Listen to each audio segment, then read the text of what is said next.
Hai, salam kenal, gue Mutia Zahra Feryani. Di video-video gue akan membahas berbagai karya seni sebagai bentuk apresiasi gue dalam Hai, gue Mutia Zahra Feryani. Di video-video gue akan membahas berbagai karya sebagai bentuk apresiasi gue dalam menikmati buku, film, serial, dan masih banyak lagi.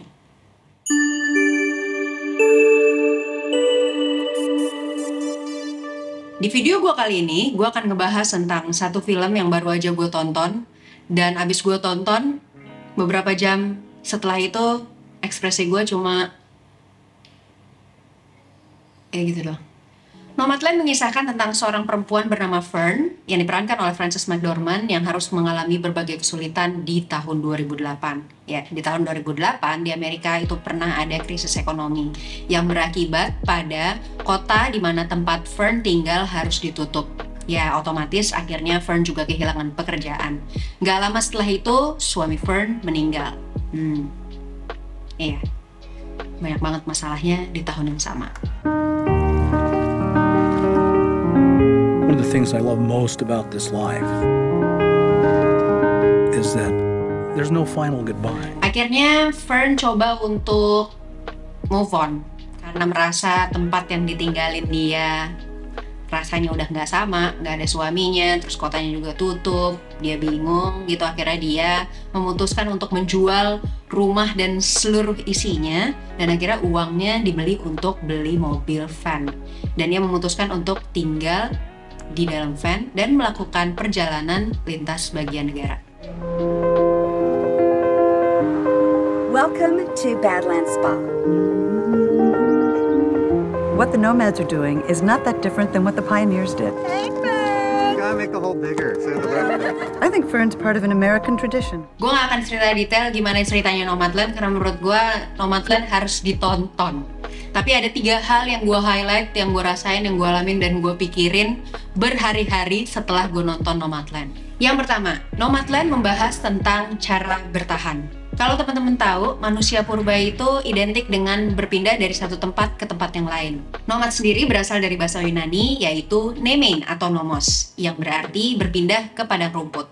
Jadi, zaman dulu, manusia purba itu identik untuk pindah dari satu tempat ke tempat yang lain. Salah satu tujuan mereka berpindah adalah untuk bertahan hidup. Karena biasanya, manusia purba itu bertahan dari satu tempat ke tempat lain karena ada bahan makanan yang tersedia di tempat mereka tinggal.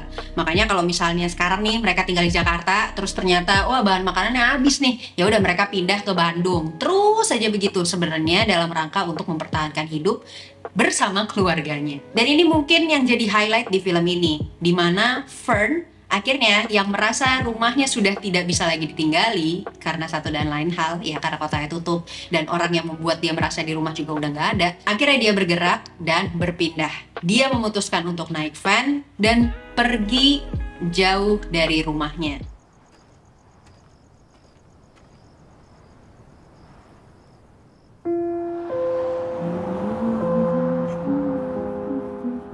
You are one of those lucky people that can travel anywhere.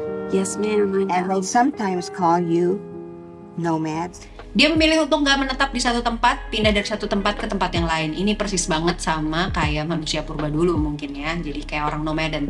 Tapi bedanya kalau orang nomaden itu sebenarnya bertahan hidup karena tadi bahan makanan. Kalau Fern, dia bergerak untuk bertahan hidup. Sebenarnya hampir mirip, cuma bukan tentang makanannya, mungkin tentang perasaannya. Waktu banyak banget orang yang sedih dan empati atas apa yang terjadi sama Fern. Bahkan keluarganya juga bilang kayak ya udahlah di sini aja tinggal sama gua, ngebujuk Fern gitu untuk tetap punya rumah. Tapi Fern tahu kalau dia sedang merawat lukanya sebenarnya. Jadi dia nggak mau, kayaknya dia nggak mau nyusahin orang gitu ya, dia nggak mau terlalu berlarut-larut gitu, dan mungkin mixed feeling karena nggak ada yang ngerti perasaan dia, jadi dia memutuskan untuk pergi, untuk tidak stay, untuk tidak tinggal di satu tempat aja. Dia milih untuk pindah dari satu tempat ke tempat yang lain. Ada satu dialog yang waktu itu bikin gue suka banget. Waktu Fern ngomong, jadi ada anak kecil dia ketemu di store gitu, dan itu saudaranya, dia bilang kayak, lu tuh homeless ya gitu, dan Fern dengan santainya dia ngomong, gue nggak homeless, gue houseless. Wow. No, I'm not homeless. I'm just houseless. Not the same thing, right? Nah, kalau misalnya di Indonesia tuh bahasa rumah ya rumah gitu, nggak ada house, nggak ada home. Kalau di Inggris karena ada house dan home, itu bikin pengertiannya jadi lebih dalam sih. Waktu Fern ngomong dia sebenarnya nggak homeless tapi dia houseless, itu bikin gue kayak iya, dia tetap punya rumah tapi mungkin bukan rumah yang harfiah orang-orang lain lihat. Di film ini rumah dilihat dari perspektif yang lain. Waktu orang ngelihat rumah ya bangunan gitu ya, terus ada orang-orang yang kita sayang, kita pulang ke sana. Fern memilih untuk sebaliknya. Fern tidak punya bangunan utuh yang tidak berpindah kemana-mana tentunya, dan tidak menjadikan satu ruang untuk selalu dia maksud dengan pulang. Fern akhirnya berpindah-pindah juga. Dia mikir kalau orang yang bikin ngerasa dia pulang juga udah nggak ada, bangunan juga nggak ada, lingkungan yang bikin dia ngerasa homey juga nggak ada. Ya akhirnya dia memutuskan untuk pergi. Makanya Fern berpindah-pindah itu adalah tanda sebagai cara yang paling efektif untuk Fern dalam rangka bertahan hidup. Hal kedua yang gue rasain dan gue alamin waktu gue nonton Nomadland adalah kesendirian atau kesepian. Banyak banget shot-shot yang ngeliatin Fern tuh adegannya memang benar-benar sendiri. Jalan sendiri, makan sendiri, tidur sendiri, bahkan pup sendiri. Pup sendiri sih emang selalu ya. Di situ diliatin bahwa Fern gak punya, kalau secara ekspresi ya, Fern tuh gak punya ekspresi yang meledak-ledak. Nangis juga kayaknya cuma sekali, hampir di ujung film. Terus dia juga gak ngeliatin sakit itu kayak gimana, flows-nya tuh gimana. Ekspresinya gak banyak dalam hal gesture dan ekspresi wajah ya. Makanya itu yang bikin gue malah ngerasa kok ini painnya malah pain banget ya gitu, kelihatan dari matanya gitu. Frances McDormand gue rasa berhasil banget memerankan Fern yang sedang lost gitu rasanya, kayak gue di mana nih, gue siapa nih, gue ngapain nih, harus gimana nih, dan lain-lain. Itu kayak banyak banget question yang tapi nggak nyecer penonton dan nggak bikin penonton tuh intimidating gitu. Jadi kayak kita ngerasa bahwa kosong, isi tapi kosong. Gimana tuh? It is a tough time right now. You may want to consider early retirement. I need work. I like work.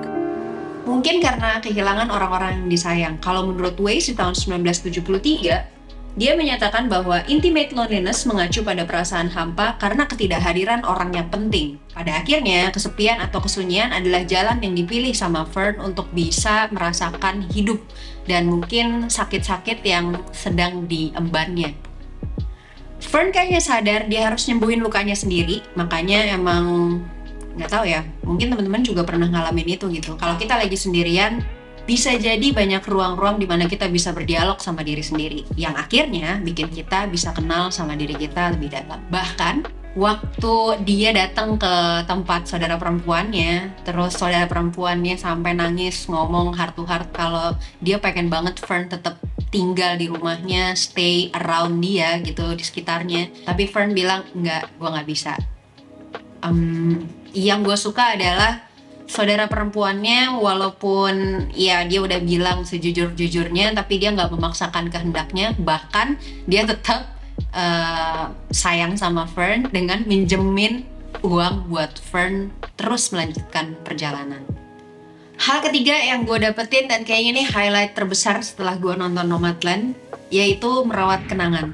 Teman-teman mungkin ada juga yang udah pernah nonton Coco, ya produksinya Pixar, yang ngebahas tentang dua dunia kematian dan dunia kehidupan.